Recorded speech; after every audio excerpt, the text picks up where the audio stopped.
আজকে অনেক দুঃখজনক একটা ঘটনা আপনাদের সঙ্গে শেয়ার করব।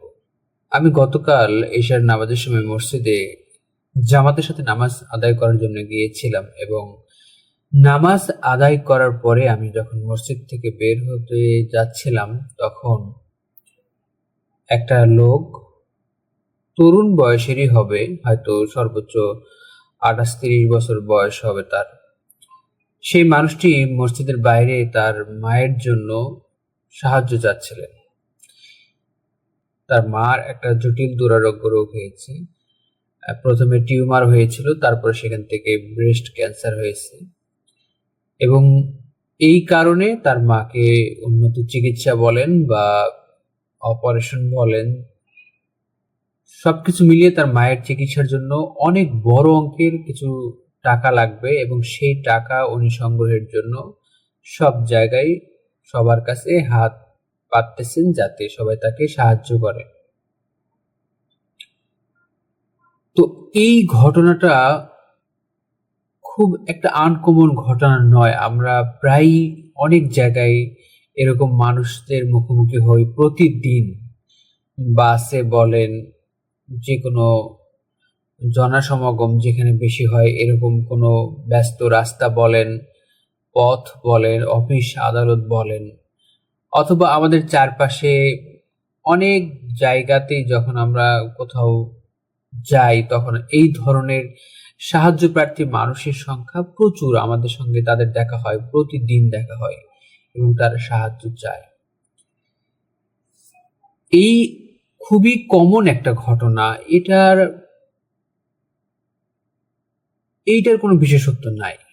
এই খুব কমন এই ঘটনাটার কোনো বিশেষত্ব নাই। বিশেষত্বটা হচ্ছে, বা এইটার সবচাইতে ক্রুশিয়াল ব্যাপারটা হচ্ছে যে এই ঘটনাটা সত্যও হতে পারে, মিথ্যাও হতে পারে।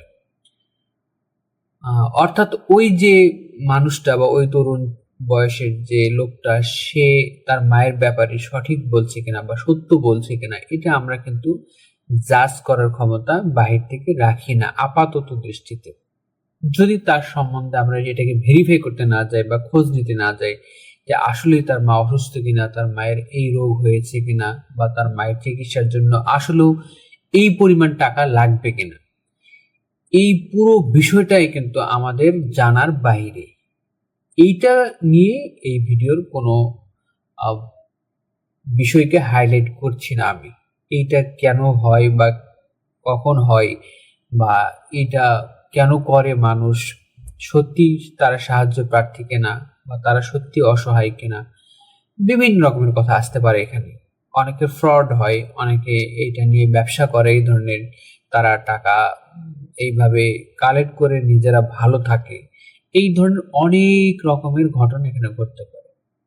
কিন্তু আমাদের আজকের আলোচনার বিষয়, আজকের আমাদের ভাবার মতন যে বিষয়টা হচ্ছে, সত্যি যদি এরকম কোনো কিছু ঘটে থাকে, যদি সত্যি এরকম কোনো কিছু ঘটে এবং আমাদের চারপাশে অহরহ মানুষ, আমাদের নিকটতম মানুষ থেকে শুরু করে আমাদের পরিবার, আত্মীয় স্বজন, ইভেন অনেকের আমাদের নিজেদের সঙ্গেও এরকম ঘটে গেছে বা ঘটছে, এই যে কোনো একটা দুরারোগ্য ব্যাধিতে আক্রান্ত হওয়া, বিশেষ করে আমি এখানে মরণ ব্যাধি রোগগুলোর কথা বলছি, ক্যান্সার বা আরো যেগুলো আছে এরকম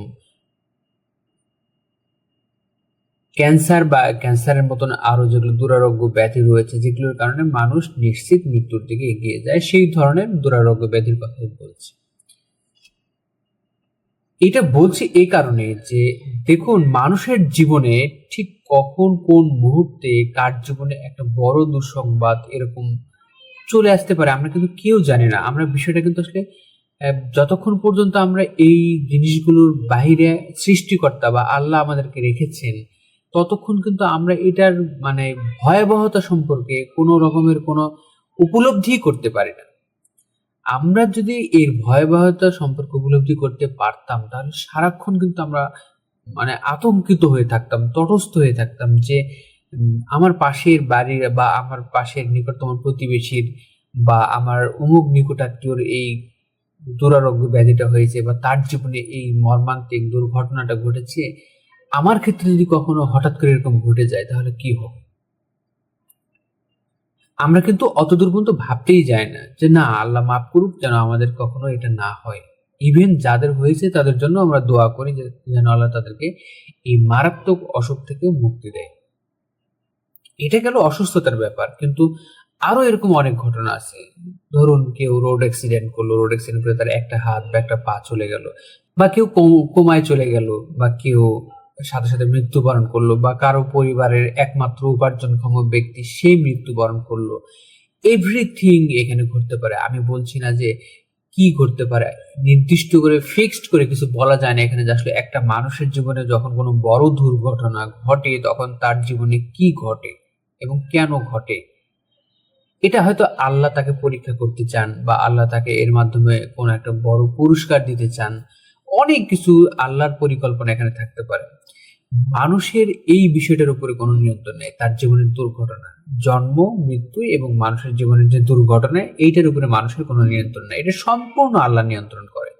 সুতরাং আল্লাহ কার জীবনে কখন আমাদের এরকম একটা দুর্ঘটনা দিবেন বা এরকম একটা মারাত্মক রকমের ভয়াবহ দুঃসংবাদ দিবেন, সেটা কিন্তু আমরা কেউই জানি না। কিন্তু এটা যে কোনো মুহূর্তে আমাদের যে কারো জীবনে ঘটে যেতে পারে।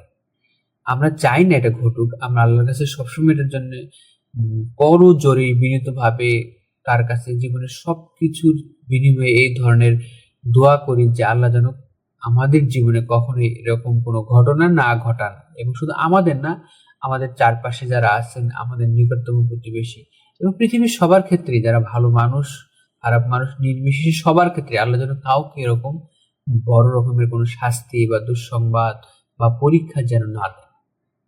এটা আমরা দোয়া করি। এরপরও আল্লাহ হয়তো দিবেন। আল্লাহ কাউকে কাউকে হয়তো পছন্দ করেন, কাউকে কাউকে শাস্তি দেওয়ার জন্য, কাউকে কাউকে বড় কোনো পুরস্কার দেওয়ার জন্য এরকম একটা ঘটে থাকে।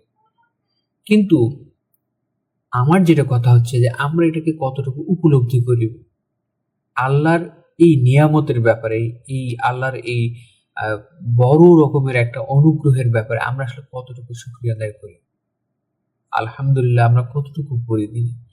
এই জিনিসটা আমাদের উপলব্ধি করা প্রয়োজন। আমরা জীবনে অন্যের চাইতে কতটুকু ভালো আছি। আমরা যদি আমাদের চোখের ব্যাপারে শুধু চিন্তা করি যে আমাদের চোখ কত মূল্যবান, একটা যে মানুষটার চোখ নেই, বা যে মানুষটা হয়তো একটা চোখ নিয়ে সমস্যায় আছে, যে মানুষটা হয়তো চোখে কম দেখছে, যে মানুষটা চোখের একটা অপারেশন করতে যাবে, তাকে আপনি জিজ্ঞেস করুন যে চোখের মূল্য কত, সে কিন্তু আপনাকে বলে দিতে পারবে যে আসলে চোখের মূল্যটা কত। আর যে অন্ধ, যে দেখতে পায় না, তাকে তো বলতেই হবে না। তার দিকে তাকাইলেই আপনি বুঝতে পারবেন যে একটা চোখের গুরুত্ব মানুষের জীবনে কত। এই চোখের নিয়ামত, যদি এই চোখের শুকরিয়া আমরা আল্লাহর কাছে আদায় করতে চাই, সেটাও তো আদায় করে কখনো সম্ভব হবে না। আর ওই রকমের বড় কোনো দুর্ঘটনা, বড় কোনো দুঃসংবাদ যখন আমাদের কারো জীবনে আল্লাহ দেয়, এবং সেটা দেখার পরে আমাদের জীবনে সেইটার কম্পেয়ার করে আমরা আল্লাহর কত বড় অনুগ্রহে আছে, কত বড় রহমতে আছে, এই জিনিসটা উপলব্ধি করাটা কিন্তু অনেক বড় একটা বিষয় জীবনে। এই জন্য আল্লাহ বলেছেন যে তোমরা যে অবস্থায় থাকো না কেন সেই অবস্থায় আল্লাহ শুকরিয়া আদায় করো। আমরা যে অবস্থায় থাকি না কেন সেই অবস্থায় আমাদের আল্লাহ শুকরিয়া আদায় করা উচিত। এবং এইটা হচ্ছে, শুকরিয়া যত আদায় করবেন আপনি, আল্লাহ সেই শুকরিয়ার বিনিময়ে আপনাকে আল্লাহ আরো ভালো রাখবেন। তো এরকম ছোট ছোট অনেকগুলো বিষয় আমাদের চারপাশে কিন্তু ঘটে, এবং আমরা আমাদের চোখের সামনে এগুলো দেখি। দেখার পরে আমাদের উপলব্ধি কিন্তু ওই পর্যায়ে কখনো যায় না। আমার কাছে কেন জানি মনে হলো এই বিষয়টা আপনাদের সঙ্গে শেয়ার করে, একটু গল্পটা সবার সঙ্গে ভাগাভাগি করে নিই। জীবনের আহ বাস্তবতা কত কঠিন হতে পারে, জীবনের বাস্তবতা কত গভীর হতে পারে, কত মর্মান্তিক হতে পারে, আমরা কিন্তু আমাদের চারপাশের মানুষগুলোর দিকে তাকালে, যারা অসহায়, যারা দুর্দশাগ্রস্ত, যারা এরকম ক্ষতিগ্রস্ত, তাদের দিকে তাকালে কিন্তু আমরা বুঝতে পারি। সুতরাং জীবনের সেই মর্মান্তিক বাস্তবতাগুলো যেন আমাদের জীবনে না আসে, সেটার জন্য আমরা যেন আল্লাহ শুকরিয়া আদায় করি এবং সবসময় তার কাছে প্রার্থনা করি। এবং যারা এরকম মর্মান্তিক অবস্থায় রয়েছে তাদের জন্য যেন আমরা দোয়া করি, আল্লাহ যেন তাদেরকে সবসময় ভালো রাখেন, সবসময় তাদেরকে এই পরিস্থিতি থেকে মুক্ত করে নিয়ে এসে আবার যেন আগের অবস্থায় ফেরত দেন তাদের। সো এই ভিডিওর সব শেষে যে আজকে কথাটা বলবো সেটা হচ্ছে যে আসুন আমরা প্রত্যেকটা সময় আল্লাহ শুকরিয়া আদায় করি, এবং আমাদের প্রত্যেকটা নিয়ামত আল্লাহ যেগুলো আমাদেরকে দিয়েছেন, যেগুলো মানে মূল্যায়ন করা অসম্ভব মানুষের পক্ষে, সেই প্রত্যেকটা নিয়ামত, প্রত্যেকটা অনুগ্রহ দানের ব্যাপারে আমরা যেন আল্লাহর প্রতি সবসময় কৃতজ্ঞতা বোধ প্রকাশ করি। সেগুলোর ব্যাপারে আমরা যেন আল্লাহর কাছে সবসময় মাথা নত করে থাকি। আল্লাহ আমাদের সবাইকে সেটুকু বোঝার তৌফিক দিন, সেটুকু উপলব্ধি করার তৌফিক দিন এবং আল্লাহর পথে চলার জন্য তৌফিক দান করুন। আল্লাহ হাফেজ।